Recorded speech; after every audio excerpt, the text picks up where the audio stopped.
Warning: the following content may contain elements that are not suitable for some audiences. Viewer discretion is advised.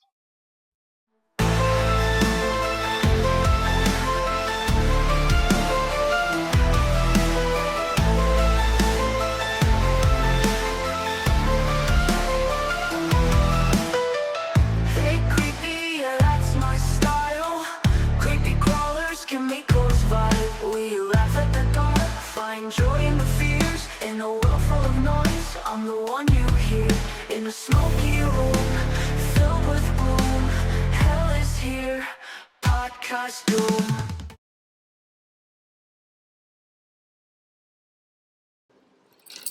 Hello, all you creepy crawlers, and welcome back to another episode of the Blowing Smoke podcast with Kimiko Kusanagi. Grab your flashlight, maybe a machete, and let's venture into Crystal Lake. That's right. Today we're slicing into the Friday the 13th franchise, the slasher juggernaut that gave us Jason Voorhees, and a playback of horror tropes that still haunt pulp culture. This is going to be a bloody good time, so light up and listen in, alright? Now, for those new to the franchise, Friday the 13th kicked off in 1980, and it was directed by Sean S. Cunningham, with a simple but effective premise. A group of camp counselors at Camp Crystal Lake are stalked and killed by a mysterious figure. Spoiler alert. For a 45-year-old movie. It's not Jason in the first one, but his mom, Pamela Voorhees. From there, the series exploded into 12 films. I think 13, actually. There's definitely more than 12, including a crossover with Freddy Krueger. And a 2009 reboot with Jason and his hockey mask and machete became a horror icon. But what makes this series so enduring? It's the tropes.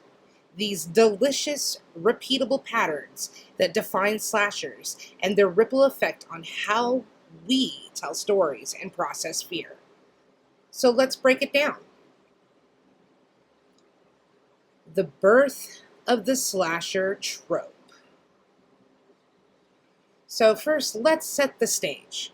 Friday the 13th didn't invent the slasher genre. Shout out to Psycho and Halloween for laying groundwork. But it's codified the formula. Picture this. It's 1980. Horror is shifting from gothic monsters to something grittier, more human. Halloween gave us Michael Myers, but Friday the 13th said, "Hold my beer," and then turn the volume up to 11 with blood, guts, and a summer camp setting. The core trope? A group of attractive, carefree teens, usually counselors or vacationers, partying in an isolated location. They're drinking, they're hooking up, maybe smoking a little something, and then bam! A killer shows up to punish them. This setup became the slasher blueprint. Now you've got your archetypes: the final girl, the jock, the stoner, the party girl, the nerd. Friday the 13th leans hard into these, especially in the early films. Take the 1980 original, our cast is a bunch of counselors trying to reopen Camp Crystal Lake, blissfully unaware of its dark history. And why does this work? It's primal. The isolated setting, whether it's a camp, a house, a forest, it taps into the fear of being cut off from help. No cell phones in the 80s, folks. It's the landlines cut your toast. And the teens? They're stand-ins for us, or at least our reckless younger selves, making bad choices that we can't help but watch. The trope of punishing bad behavior is huge here. Sex, drugs, and rock and roll often lead to a machete in the back. It's like a morality play with gore. But let's talk about the killer, Pamela Voorhees, in the first film. She's a grieving mom driven mad by her son's death, drowned at camp due to negligent counselors. When Jason takes over in part 2, he is a force of nature, silent and unstoppable. This is another trope. Friday perfected the invincible killer. Jason doesn't talk, he just kills. Unlike Michael Myers, who's got that creepy stare, or Freddy, who's cracking jokes, Jason's a blank slate. He's not human, he's a myth, a campfire story come to life. That hockey mask was introduced in part 3. It's now an iconic thing, and just as iconic as Dracula's cape. So, key tropes and their evolution. Let's dig into the tropes that Friday the 13th either created or amplified, because these are the building blocks of slasher films. First up, the final girl. This is the trope where one female character, usually the good one, survives to face the killer. Think Laurie Strode in Halloween, but Friday gives us Alice in the first film and Ginny in part 2. The final girl is resourceful, often virginal or at least less reckless than her friends, and she's the one who fights back. What's fascinating is how Friday plays with this. In the original, Alice survives, but she's not perfect. She's just lucky and scrappy. By later films like Part 4 with Trish Jarvis, the final girl is more heroic, taking on Jason with whatever's handy, a machete, a chainsaw, you name it.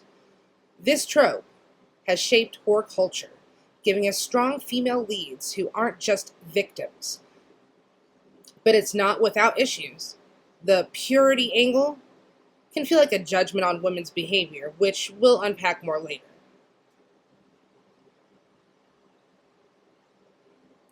Next trope, the body count. So Friday the 13th is famous for its creative kills. Arrows, axes, sleeping bags slammed against trees. The series leaned into gore as a spectacle, especially as 80s went on and audiences craved more. This trope influenced the entire slasher genre, where the kill count became a badge of honor. Films like Scream later poked fun at this, but Friday made it a staple. Then there's the death by sex trope. If you hook up in a Friday film, you're probably not going to make it to the end credits. This started as a moralic thread, punishing sinful behaviors, but it's also about vulnerability. You're distracted, half naked, and definitely not paying attention to the guy with the machete. It's less about preaching and more about exploiting the moment of weakness, but it's definitely sparked debates about horror's conservative undertones. Another big one is the fake out scare.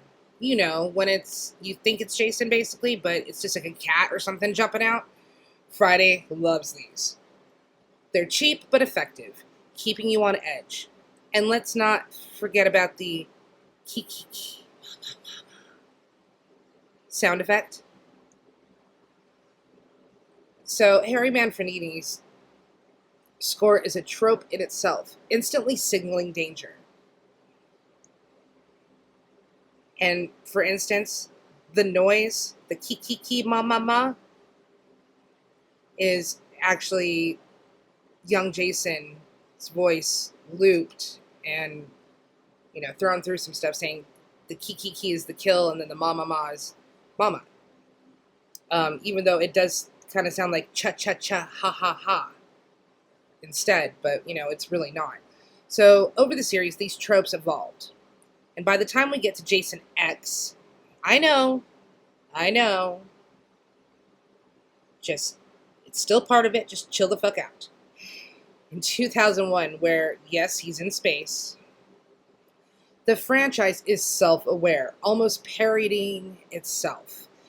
The kills get wilder, the final girl's tougher, and the campiness is off the charts. But the core stays the same. A group of people, an isolated place, and a killer who will not stop. What's the cultural impact? So why does Friday the 13th matter beyond the body count? Let's talk about that cultural impact. First, it shaped the slasher boom of the 80s. After the first film's success, it grossed nearly $40 million on a $550,000 budget. Studios churned out slashers like there was no tomorrow. Prom Night, My Bloody Valentine, Sleepaway Camp, all owe a debt to Friday the 13th. It proved you didn't need a big budget to scare people and make bank. But the impact goes even deeper. Friday the 13th tapped into cultural anxieties. The 80s were a time of moral panics. Think satanic panic, fear of youth rebellion, and distrust of authority. The idea of summer camp, a place meant to be safe, turning deadly. That hit a nerve. Parents were already worried about what their kids were doing. And here's a movie saying, oh, they're getting hacked up because they snuck off to make out. It's exaggerated, sure, but it reflects real fears. Jason himself became a cultural boogeyman. That hockey mask is everywhere. Costumes, tattoos, even sports logos. He's a symbol of unstoppable fear, like a modern-day Frankenstein's monster. And the final girl? She's a feminist icon in some way, showing women how to fight back, but also a point of critique. Scholars like Carol J. Clover, who coined the term final girl, argue it reinforces a binary of good versus bad women. If you're not pure, you're dead. That's a mixed message, and it sparked endless debates in horror studies. The franchise also changed how we consume horror. Friday the 13th films were events. Teens flocked to theaters, knowing that they'd scream, laugh, and maybe spill their popcorn. It made horror communal, something you could experience with a crowd. And let's not forget the home video boom. VHS tapes of Friday the 13th films were staples at sleepovers, cementing Jason's place in pop culture. Legacy of modern horror. Fast forward to today, okay? How does Friday the 13th still influence horror? So for one, the slasher trope is alive and well. Modern films like X or Terrifier borrow the body count in isolated settings, but they're a little more self-aware, winking at the audience. TV shows like Slasher or Stranger Things riff on the 80s vibe with Friday's DNA all over them. Even video games, think Dead by Daylight, lets you play as Jason or as a counselor and bring these tropes to interactive media. The franchises also paved the way for horror's meta turn. Scream in 1996 wouldn't even exist without Friday laying the groundwork for rules to break. Wes Craven, who directed Scream, even took a swing at Friday with Freddy vs. Jason crossover. And let's talk about reboots. The 2009 Friday the 13th remake tried to modernize Jason, making him faster and scarier, but it still leaned on those classic tropes. It showed how hard it is to reinvent a formula so ingrained in our psyche. But the legacy isn't just in the movies. Friday the 13th made horror accessible. You didn't need to be a film snob to get it. Just show up, scream, and have fun. It democratized horror, making it a genre for everyone. And Jason, he's a reminder that some fears are universal. No matter how many times you kill him, he comes back, on screen and in our imaginations. So, alright, horror fans. We've hacked our way through the Friday the 13th, its tropes, its kills, and its massive cultural shadow. From the final girl to the body count, this franchise gave us a template that's still slashing through pop culture. It's a love letter to fear, fun, and the thrill of a good scare.